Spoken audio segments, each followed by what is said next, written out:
Money FM 89.3, best of breakfast.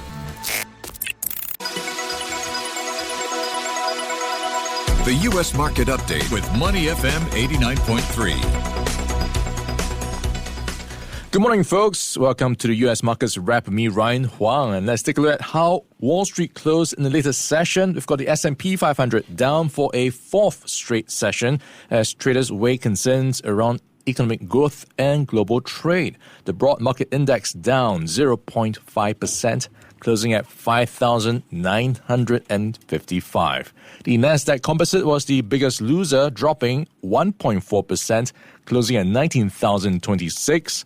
We've got the Dow Jones Industrial Average bucking the trend somewhat, up 0.4%, a small gain of 160 points, closing at 43,621. So we saw the markets take a leg lower after the most recent consumer confidence survey from the conference board came in much weaker than consensus forecasts. So that weighed on sentiment to some degree. For more insights, we are joined by Dan Skubiz. He is the Senior Portfolio Manager for FM Investments. Dan, thanks for joining us on the show today. How are you doing?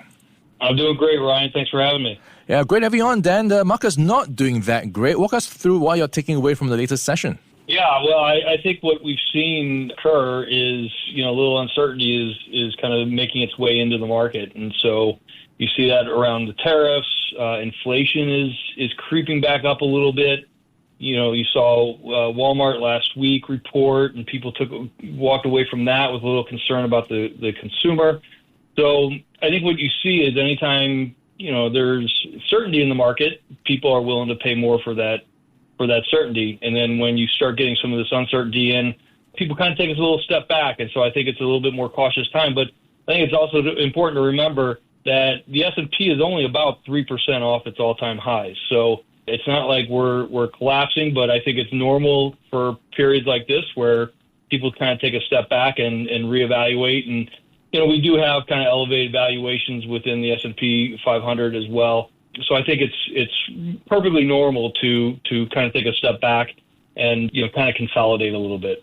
Yeah, so we are seeing some consolidation happening right now. Is that enough for things to go up further from this point? Because you mentioned a couple of concerns around consumer sentiment, and you have the inflationary picture as well with the potential tariffs impacting margins for companies.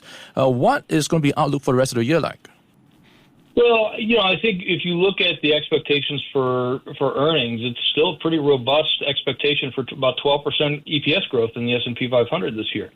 So, and that's coming off a decent year last year as well. I think as we kind of move through the second half of the year, you can expect to see some of the small and medium-sized companies start to grow a little bit faster than the S&P 500, and that's on the expectation that, you do have some easier compares for those names, as well as, some of the expected benefits of, the new administration kind of flowing through to some of the more U.S. domiciled companies, which tend to fall into that small and medium-sized area. But, I think what we see in the market is there's more broadening of the market. It's been more driven by the Mag 7s, the past year. And you're starting to see it kind of broaden out. You're starting to see the defensive names in areas like consumer staples, REITs, and utilities do better. And I think that's good for the market overall. And so I think as long as we kind of maintain this kind of posture, I don't see any reason why the market can't put in another good year. Okay, so away from some of the technology names to some degree, because you've got what's been, I suppose, a bit of catch-up to do with the other 493 names. So let's talk about what's happening with DeepSeek, where we've got some competition on the AI front from China. How is that impacting some of these AI-related companies and their stocks? Well, it's impacting them a lot, and that has a lot to do with this shift from Mag 7 into some of the defensives, and that DeepSeek is causing a lot of uncertainty within that segment of the market. And it's not really just the tech companies. It really goes into a lot of the industrial names as well that were involved in the building of the data centers, and whether it's building them or cooling them, because the data centers put off so much heat that you need all this HVAC work that's done within the data centers.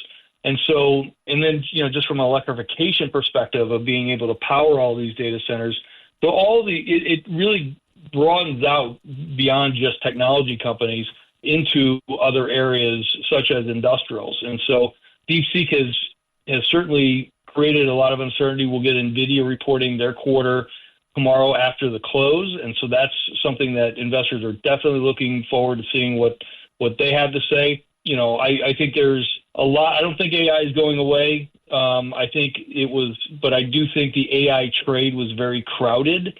I don't think people want to necessarily step into it right now. And so really you just have people who have been overweight that segment of the market that are cutting back on their positions, and that's weakening the entire ecosystem within the AI group. Yeah, there is a lot to watch out for, and also a lot of uncertainty on the horizon for investors to navigate. And one of the things they will probably do well is to have a more diversified portfolio. So the question is, what should they be diversifying into? Because I've been hearing from some folks, including from BlackRock, that bonds no longer reliably diversify portfolios as before, because they used to be negatively correlated to stocks, but not as much, and gold seems to be a better play. What's your view on this? Well, I think, when you look at the markets today, the S&P 500, I think on the year is up, a little over 1%. You've seen Europe and Asia start to do a little bit better than even within the U.S. market. As I mentioned, they started going towards the defensive. So if you look at the growth stocks are underperforming the value stocks this year. And I think where you look at how people have been positioned, they're heavily positioned in a lot of those technology stocks, in a lot of the growth stocks, in a lot of the U.S. stocks. And so I think there's areas within the market that, and this is why, I would recommend from a diversification standpoint, because there are a lot of unknowns. There's a lot more uncertainty in the market.